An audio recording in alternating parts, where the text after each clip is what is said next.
whilst our panelists join us, they're in the virtual green room right now as they're brought forward onto the stage. And let me quickly introduce this panel to you. So the panel is going to be moderated by Will Jones, who is the VP of Partnerships at MediaMath, and they're going to be discussing what we can expect from connected TV in 2023. Don't forget, you'll be able to submit your questions through the Q&A button at the bottom of your screen. But without further ado, I'll pass it over to you, Will.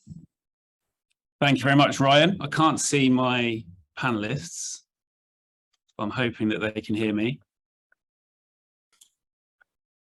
Is anyone? Here we go. Good morning. Hey, Helen. Hello, how are you? I'm very good, thanks. Good. So we're just waiting for Jaidev, Chris and Austin to join. Hopefully, or it'll be a discussion between me and you. Yeah. They decided not to do it last minute, hadn't told anyone. Or maybe they've got the timing wrong. Yeah. This is my first panel, so I'm happy to talk. Let's do it. We'll kick off in a second. It was good to see the survey as well, to see actually who the audience Yeah, really good is. to see who we're talking to, so we can try and tailor our questions and responses to those people in the room. Yes. I was at TV Rise last week in Barcelona, so I'm feeling very refreshed and having lots of new ideas about the TV and CTV ecosystem. Oh, great. I've just come back from annual leave for 2.5 weeks, and I've got jet lag. So I've totally forgot everything. Here's a man that knows about jet lag, Chris from Samsung. Hello, my friends. Hello. Hello. How you doing? We're still waiting for Awesome. Austin and Jaidev. Yeah, I think it might just be some technical setup going on right now. Yeah. Peter, how are you? You okay? I'm doing fantastic. We got the sun out. Life is good in London right now. Great. Okay. I think here's Austin. Hello. Hey. Hi. How are you? Doing well. Can you see me? Can you hear me? Yes. All good. Just waiting for Jade. Let's give him a minute or so, and then we'll crack on. Are you in the office today, Austin? Yeah, at the Microsoft office. Ah, lovely. So a lot bigger. Very nice.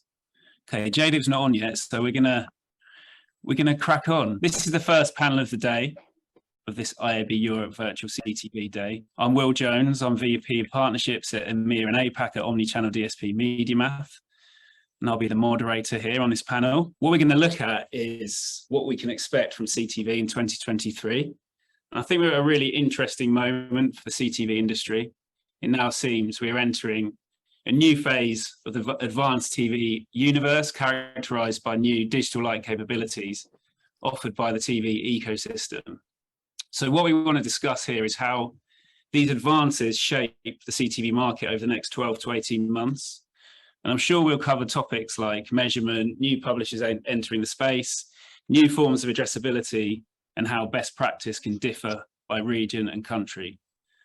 And I'm really pleased to say we have the cream of the CTV crop here to offer their opinions. So I'll let them introduce themselves, and hopefully at some point Jaidev will join us. But Austin, do you want to kick us off with an introduction?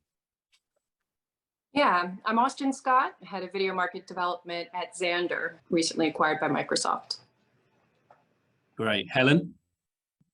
Hi, thanks, Will. Hi, fellow panelists and everyone who's watching today, who's joined us. My name's Helen Quaid. I am Product Director of Finecast in the UK. I've been with Finecast for about 3 years now. And before that, I was very much in digital programmatic. So it's good to see how the technology's moved over into the CTV world. I gather ideas and I turn them into solutions and innovation. So that could be from tech platforms in terms of developing that platform and the workflows for different users versus commercial product offerings that we deliver and roll out to our clients and brands.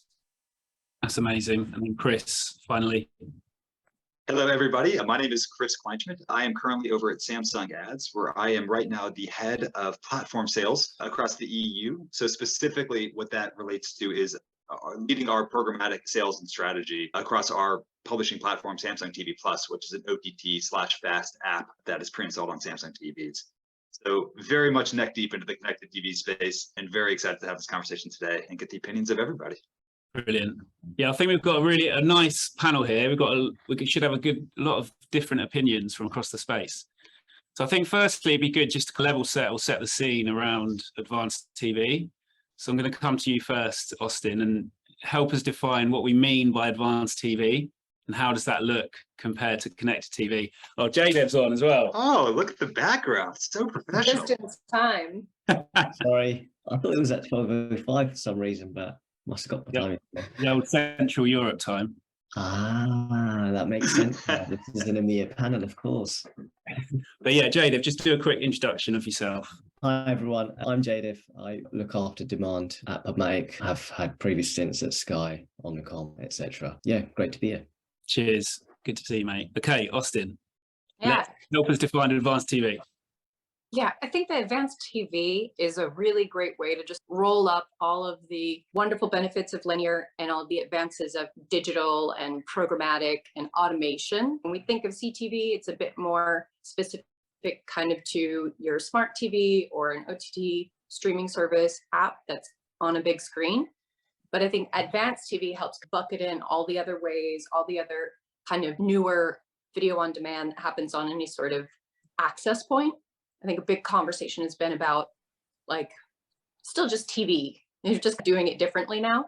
And then you bring in things like measurement and stuff, and that's probably the longer vision. But technology is really helping advance TV now. Yeah, no, it's a good point. I think one of the things I've discussed recently is how the differences between TV and connected TV. And a lot of people just say it's all TV, but there are certainly nuances. Helen, do you want to comment on that? Yeah, I think it's quite confusing in a way, in a nutshell, to set the scene. Advanced TV is very much the umbrella of all non-traditional TV, so all the usual linear models. And it's evolving regardless of devices, but CTV concentrates on devices. So in terms of smart TVs, game consoles, and that's all done through the connection of the internet. And then you've also got underneath the umbrella advanced TV as well, not just CTV, but you've got OTT. So that's the way you're delivering then ads, and also addressable. And that's all to do with where the location is, like geo keys of those consumers and targeting and the data that's used to deliver. And at Finecast, we do all of those. So it's an evolving area. Yeah, and you're very much coming at it from a UK point of view. Absolutely, yeah. So I concentrate on the UK, but Finecast, we are growing globally as a global team, and we are seeing as well, just in terms of US, European, and also like APAC and Australia as well. We're covering now over the last 18 months. So everywhere is growing and it's very exciting. Yeah, and I'm sure we'll touch on this a bit later. I think there are differences in how each country view advanced TV, connected TV. Chris, have you got any view on just kind of level setting around advanced TV? Oh man, that is an understatement. Yeah, I've got some views. I'm not sure if they're actually correct or not, but I start with the chuckle, and I'll kind of start with this way because I moved to London. I'm currently based in London, and I've been here for about 4.5 years, but I moved here from the United States. And I always kind of start off by saying that I remember I was kind of selling connected TV. So going back to the previous question, I squarely sit in the connected TV space. So whenever I'm speaking, that's the lens that I talk through. Yeah. But what I find funny was even as little as 6-7 years ago, which is pretty far ago, but even in the United States, we were getting briefs from advertisers to run $100,000 connected TV campaigns in the United States, and there wasn't enough inventory to fulfill that. Fast forward to now, you're talking, this is a multi-billion-dollar-a-year industry, just the United States, connected TV specifically. So there's been a huge evolution just over the last handful of years. But since I've been in Europe, I've noticed some really fascinating trends. And this is like personal anecdotes, but also thinking about it through the lens of Samsung being the world's largest smart TV manufacturer. So we have a lot of really unique and interesting insights just from our place in the market. But the one thing that I always say is there's a direct correlation, in my opinion, between how strong the local broadcasters are in a respective market, how the connected TV ecosystem has advanced. So for example, if you think of markets like the UK and Germany, obviously very large from a population perspective, but their broadcasting landscape, the linear broadcasting landscape is much more diverse, and there's usually a lot of different players. And usually that kind of lends itself into creating a market where there's a lot more competition. So you're seeing a lot more players here in the connected TV space to help get away because there's different kind of like touch points and access points. Whereas you think of more, I'd say, Eastern European markets or Southern European markets that might have a stronghold with one or two kind of major broadcasters. Sometimes they're a little bit slower to evolve. So personally, when I think of this, you think of markets sometimes like in Italy or even Spain to a certain example, sometimes these markets might be a little bit slower because you've got one or two major broadcasters that aren't necessarily allowing for the proliferation of connected TV. So as a result, all the agencies and clients are used to buying that major broadcaster in the respective region. So I usually see some correlation there, but without a doubt, every market's slightly different. That kind of tends to go in hand with the broadcaster prevalence. Yeah, I think it's really important to look at it country by country. And Helen, how about the UK? How have they developed, and is there anything that's helped the growth? Yeah, definitely. So obviously linear broadcasters, so BVOD, they're the major source in a way channels that still are very prominent in the industry. But I think over the last 18 months, we've seen a lot of AVOD come to the market to gain more reach for our clients and brands and to scale. So it'll be interesting to see as well other platforms evolve, and obviously what's happening in the industry as well, we'll probably get onto in terms of non-ad funded models. So in terms of the subscription, if they are going to be turning to AVOD, and how that changes their profitability and also the user experience as well. That's what we're seeing a lot more in the UK. Okay. And Jaidev, is there any markets you've seen really advanced across Europe, or anything that's helped the growth in those markets? I feel like I've got the short straw here being at the end. I agree with most on all the stuff that they've spoken about. UK is definitely, I guess when it comes to markets, you always see this pattern, right? It starts from the US, about 12, 18 months later, UK catches up speed, and closely behind it is usually Germany, and then the rest of Europe gets in line. Every market has its own unique kind of nuances and struggles initially, and then they all start pulling together and they find their way eventually. So I feel like that's just a trend, and CTV is there's no real difference for CTV in terms of that trend. Yeah, it's a good point. Okay, so moving on. One thing I'd say on that real quickly though, it's what's fascinating is I feel like you've got countries that are incredibly savvy, and we'll probably get into this later, and definitely some other panels will talk about more programmatic, but you see some markets are super, super savvy when it comes to connected TV, but then there's issues around scale. And so I think there's also, again, a huge conversation where it's like, there is an element where you need to have enough people actually kind of entertaining and kind of getting more into the connected TV landscape, or just kind of engaging more with the connected TV product. Because again, it doesn't necessarily mean that if there's a market that's not really advanced, it could be a combination of either education around connected TV itself, programmatic, or it could be a combination of just kind of population that hasn't really shifted. So you do get a number of different factors, I think, kind of feed into it. Yeah, slightly going off piece here, but education is an interesting one. Do you think that the market still needs educating on the buy side, or is it just the fact that these markets are slower because of consumer habits? Who wants to have a go at that? It's probably a combination of everything, right? Like, I think there are some Nordic markets where when you talk to those broadcasters, they're like 50% plus of everything we do is already streamed. So Yeah. I think the idea of whether it's education, organization of how the agencies have had their teams, how they're used to doing business, how the budgets are split, like those are some of the things that we've heard over the last couple of years as to why now that the audiences are shifting, it seems that the budgets are taking their time. But yeah, I think education should always be a big part of kind of any transformation, and that's definitely what TV's been going through. Yeah, no, I agree. And I think we might touch on some of the buy-side trends a bit later. So just moving on, this question relates to the IAB Europe's Attitude to Programmatic report, which came out early in the year.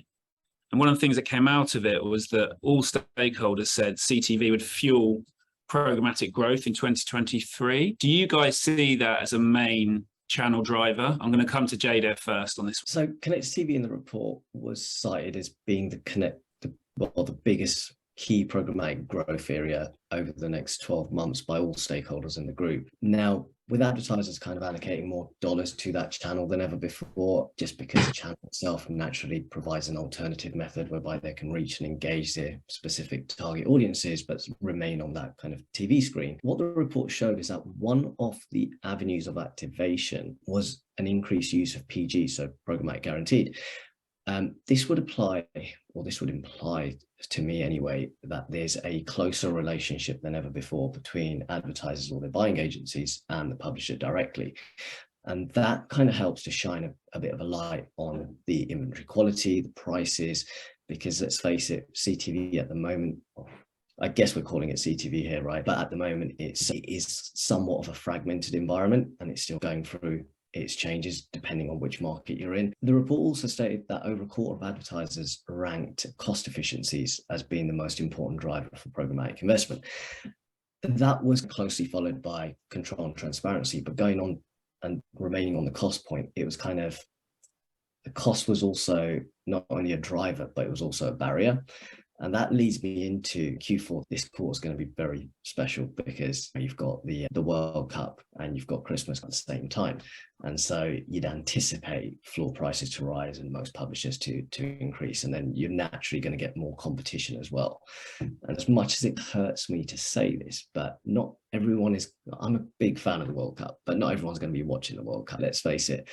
And so would these AVOD and fast channels, this is not like a rhetorical question, it's more like a thing to wonder over, but with CTV having the AVOD and fast channels, would that prove to be the most cost-efficient medium in this quarter for advertisers to reach Christmas audiences at both scale and at value? Yeah, it's a good point, because I think there are some AVOD services that we work with that have some of the live coverage of the games, but I think their CPMs could be quite chunky because they're working with TV buyers. So AVOD, yeah, you're right. AVOD could be an angle into CTV, especially for some test and learn budgets. Austin, do you have any view on the ad-supported models in this sort of next 6 months or so? I think what we've seen a lot in video, especially in premium video that's television based, is more deals. So PG deals or direct kind of conversations that get executed through programmatic channels. So I think the role of relationships and deals is still going to be highly focused on and important. And I think finding that right balance between the costs and the efficiencies, that's still being worked through. But as more of the audience shifts there and as more of the consumption is there, I think there are agencies that I think put stipulations, a certain percentage needs to run through programmatic pipes. So there's a lot of ways that I think programmatic can really pull and shift and bring more of that kind of CTV budgets with them. So I think the data sounds true, but the problems that Jaidev mentioned are true too. So I think the collaboration element that comes up on a lot of these panels is probably the big factor. Yeah, of course. Chris, do you have any thoughts on that? I suppose you're dealing just in programmatic. Yeah, I'm going to be a little biased when I talk here, but obviously when I see that report, my eyes light up and I'm thinking, yeah, this is where I'm hanging my hat in 2023. From speaking more from a publisher side, the connected TV space, I mean, we definitely seeing a vast majority of our budgets kind of coming through via the programmatic pipes as opposed to more of a managed service. And what Jaidev was saying, what I find funny, I think this is actually a bit of a dichotomy that we're seeing in the industry. You're seeing a lot more deals come through, whether it's a PMP or PG deal set up, which is encouraging. But I forget if there's this or maybe something I was reading recently. It's connected TV landscape is still siloed if you think about it. And what I find funny is when you think about, again, let's look at the US as a model, just because again, if we know we're a bit trailing and potentially going to catch up there, their open marketplace is huge when it comes to connected TV. I know that comes with its other issues, of course, but that is a huge opportunity. And that opens up the gates for a lot of other brands and smaller advertisers to really kind of get into the ecosystem. I think that's going to be a huge trend for us as well in 2023 and something we can talk about a little bit later. But I definitely see there being opportunities for this to really scale out. And I think that will potentially relieve some of those pressure points because it's going to be, again, a way that a lot of brands can access the inventory. Yes, it might be slightly more expensive in periods like Q4, but they're not going to have to commit to big budgets like they would in a PG deal or a managed deal. So I think it's going to create opportunities for people to kind of dip their toes into it. But I think a lot of that also still kind of comes down to like third-party tracking and attribution and all the other kind of key barriers that people have mentioned when it comes to connected TV, whether it's managed or programmatic. Long story short, I think programmatic connected TV is without a doubt the future of where this is going to go. And I think once there's more kind of access points to the inventory, it's only going to kind of continue to proliferate. Yeah, and I think the moves made by the European broadcasters or the CTV, sort of main CTV players, will really help to drive this potential growth. And I just wanted to ask, which out of those broadcasters have excited you this year? Obviously, we've had a few entrants into the market. Discovery launched Discovery Plus and really cemented that in the last sort of year or so. And I'm sure there's going to be others entering the space. We know Netflix, obviously, and Disney Plus are coming with their own models in the next few months. Jaidev, what's excited you over the last year? And what do you see coming up in the next few months in terms of broadcast? Firstly, just to paint a picture on the impact they're having. So I think there was a report by Magna which showed the non-broadcaster CTV revenues, and it said that they're expecting strong growth, particularly given the new entrants such as the ones that you mentioned, including Paramount, Disney Plus, Netflix, etc., to the AVOD market. Now, what Magna says is while the new entrants will probably end up taking some money away from linear TV, they'll also end up taking money away from each other and the AVOD rival services. So in that respect, it actually expects the overall CTV pie to grow. And so revenues this year are expected to grow about 22%, and I think about 33% next year, or just slightly over 33%. So that sort of roughly paints a picture of revenues and the impacts that the new entrants will have. And so to look at the kind of moves that the broadcasters are making, I guess it comes back to my point about following the US somewhat, and they're all making loads of really interesting moves, but the one that I'll probably call out here is probably Sky. So Sky have come up with a Sky Stream device, which is a small box and it plugs into the HDMI, and it basically just gives the Sky Glass platform to people who may just want a cheaper way of becoming a Sky subscriber. This isn't the first time Sky have done something like this. So they have had Now TV boxes, but this one they've kept their own name on it and called it Sky Stream. So it's just a cheaper alternative to Sky Glass, and their ambition is that they can obviously get more audiences and reach more audiences. However, they do have competition in this space from Virgin, who've also come up with basically a small box with a HDMI cable, and they've also called it Stream. It's almost like the AVOD channels just stuck a plus at the end and became AVOD Plus or whatever. And like the broadcasters are now just put Stream on the end of their name and kind of created these boxes. But I think we have seen similar developments like this, such as Roku sticks, the Fire TV sticks, and I believe in the US there were some pub broadcasters doing something similar in these kind of devices. However, Chris and Austin will probably be able to chime in, and they'll naturally have better US consumer experience of this stuff than I would, but I'll probably leave it out there. Yeah, I read something that the things like the Roku stick and Chrome were not as prominent in the last few months. It's interesting that those broadcasters bringing out those sort of street services. What do you think, Chris? Do you think they'll grow next year? Sticks, pucks, dongles, the term we want to use. Again, listen, the reality of it is, if you look at smart TVs these days, and again, not even necessarily just saying Samsung, but just generally the OEM models, these TVs are so strong and powerful that, quite frankly, these apps and streaming capabilities are embedded into the ecosystem. And I think you're seeing there's not really a need to plug something in anymore. So I think, again, that's going to be something that's going to be an interesting trend over the next couple of years. But I think that's why you're seeing less and less people maybe do this in the United States. But what I would say is, when I think of the broadcasters, it kind of goes back to what I was saying earlier. They're looking for distribution as well. And you're starting to see a lot more broadcasters try to figure out how do they get more eyeballs. It could be through a streaming device, like the ones that Jaidev was just mentioning. Or again, it could be something where like ITV actually just launched a few channels through the Samsung TV Plus Fast app. So that is also something to where you're starting to see different broadcasters really test the boundaries of licensing out their content, putting it in other places where consumers can access that. And I think that's going to be a huge trend that we're going to start to see over time. But again, it goes back directly to what I was saying earlier. Some markets are less willing to do that if they've got a dominant share. The broadcasters don't need to do that if they know that they're the only game in town. So I think that's where it really kind of comes back to what the broadcasters' objectives are, and if there are distribution platforms in that respective region. Yeah, and Helen, obviously Finecast work predominantly with BVOD services, so it'd be great to get your view on this question as well. Yeah, of course. So what excites me actually about next year with, I suppose, broadcasters and other particular inventory buyers in our pool at Finecast is all around as well the creative solutions that are coming to market. We're testing things at the moment within Finecast ourselves, like around dynamic creative QR code, just bringing that personalization and also the engagement from an ad and how we measure that as well within TV. So that's exciting, but just also going back in terms of next year and how some of the particular content that you've already mentioned with Disney Plus and Netflix, I feel because it depends where we're going to access that particular content through different DSPs. And it also goes back to the training, what we mentioned earlier around training teams, multiple DSPs we're looking at in terms of getting access to that content.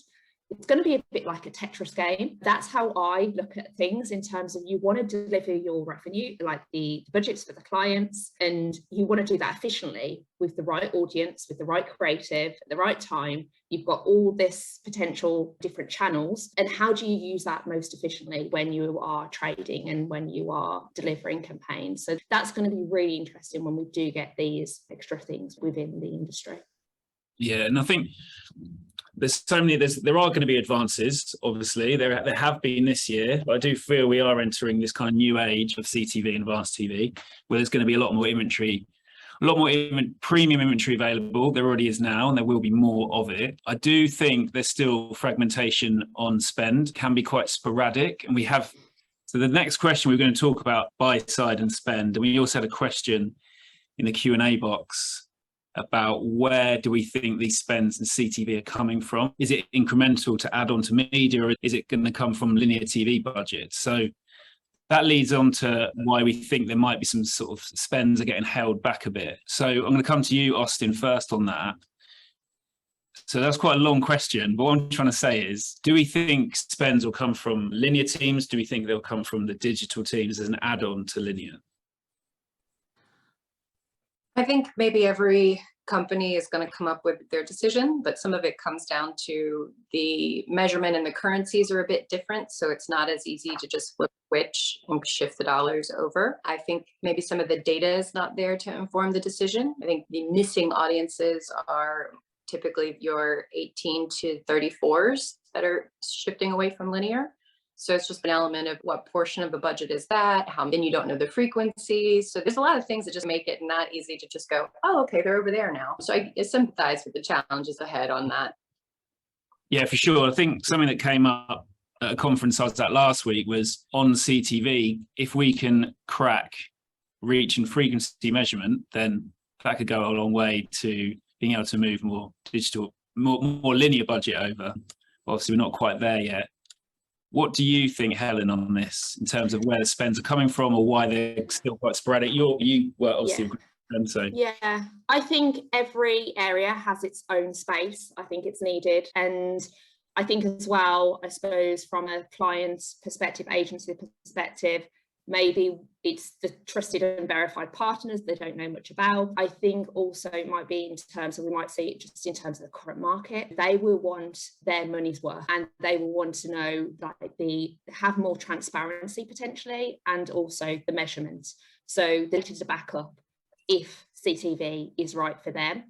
And they learn from that and then see what actually happens with budgets in the future. But as well, at Finecast, we have like a solution where we look at incremental reach compared to linear, and we try and prove that as well. But there is also justification why clients need linear as well. It's still a very good channel and it's got a massive scale. We're doing quite a few things, but yeah, I think it will be interesting around the current market, but I think it's growing.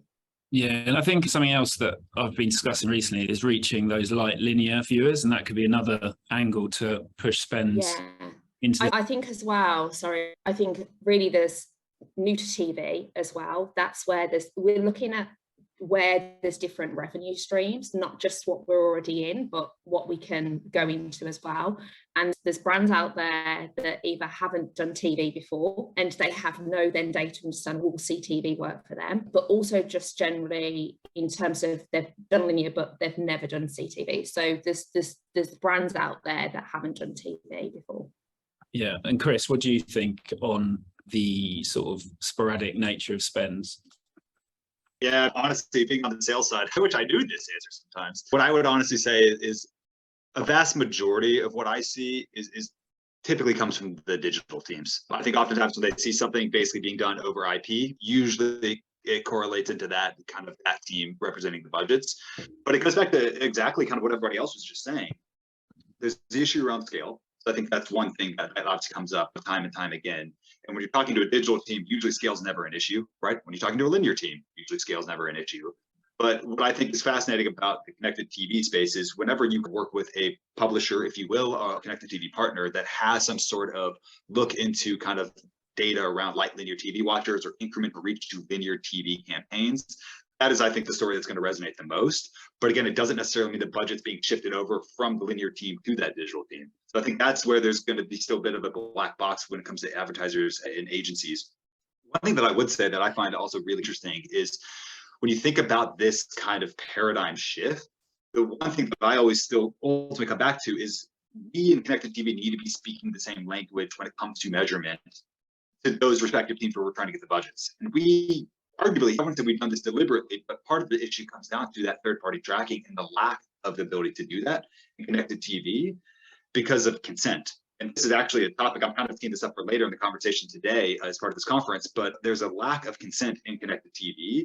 And that lack of consent basically means that a lot of times these connected TV publishers can't actually allow the third-party tracking that is necessary. There's a huge shift happening on that side of the business. And I do think that's going to, again, also drive a lot more budgets into 2023. But I think it's also going to help kind of level the conversational playing field, if you will, and allow digital teams and teams to maybe be speaking the same ways or use kind of measurement sources that they're more familiar with. Yeah, and Jaidev, you've come from you've worked at agency, you worked at tech as well. What are your thoughts on the budgets? I think the agency you're at before used to spend quite a lot through CTV. So yeah, we did spend quite a bit. I still do. I think to provide a more of a holistic picture, that's not some sort of answer that's not already been answered on this panel. So being an SSP, we're obviously a facilitator and we're just basically the pipe work in between multiple advertisers and DSPs and agencies to buy from publishers. So we see the big holdcos and the linear buyers, and you have that set and that's always going to exist. There's also this kind of mid to long tail that we're seeing. And it goes back to Chris's point about the open marketplace and my point about how UK and EMEA follow suit after the US. So the US, we've seen doing really good stuff and really interesting stuff in the more biddable marketplace where CTV's almost democratized to an extent over this. What we're seeing over here is the early stages. And if you look at the open marketplace on all the other programmatic streams, be it mobile, display, audio, etc., there's always been some kind of testing and experimentation, and then it all settles down as long as they've put as a buyer, as long as you put your rail guards in place, you've either got like a double verify on you or an inclusion list of some sort, and you go in. But what it's done is the open marketplace it's allowed the smaller, more localized advertisers that don't have big budgets to just come in and play around and effectively buy a TV screen that they never really had access to before. So we're seeing a lot of that. And usually you see loads of small spends, but then they become really big when you put them together. So it's starting to kind of build enough that I'm kind of thinking about it at this panel today. In terms of addressability, Omnicom did do audio. And what we found was, addressability, I meant measurement. And what we found was, because audio was this kind of non-visual thing, there's actually a joke here, because sometimes I'd get asked for a screenshot of an audio ad and I'd just be like, how am I supposed to do that? And it comes into buying behaviors, right? But because audio was a non-visual thing, what we decided was we need to look at it from a different lens. So let's try and figure out a measurement that actually applies as opposed to taking traditional visual sort of measurements. And so one of those was like location targeting, because most audio is consumed on a mobile phone and the mobile phone will travel around with you, and that did quite well. With CTV, I kind of wonder, I don't know what it looks like, but it may be time to look at measurement again and just basically start from scratch and see what is it that we want to achieve and what is it that we can achieve, because it's still a visual environment, it's still on a TV, but it's a different type of environment, it's a different type of viewing behavior. It's not one where it's typical linear where there might be a whole family watching it. It's more one-to-one now. So I wonder what sort of measurement can come about. There have been interesting things going in play about measurement, but I think there's still more work to be done here. yeah, no, I agree. I think measurement is the thing, the one thing that needs to be cracked in the next year or 2 years. And I think once that's done, hopefully more revenue will start to flow. We are out of time. Sorry, there was one question that we weren't able to answer, but maybe I'll take it and see if I can respond after this. But I just want to say thanks to all the panelists. That was great, really good opinions. And I'll hand back over to Ryan. Thank you. Nice one. Thanks, Will. Nice. Thanks very much for the panelists there. Austin, Jaidev, Chris, and Helen. Yeah, amazing conversation. Thanks so much for your insights and your knowledge. Lots to think about and talk about. And yeah, hopefully the audience has enjoyed it and can follow up with you guys directly should they have any more questions for you guys. Yeah, thanks very much.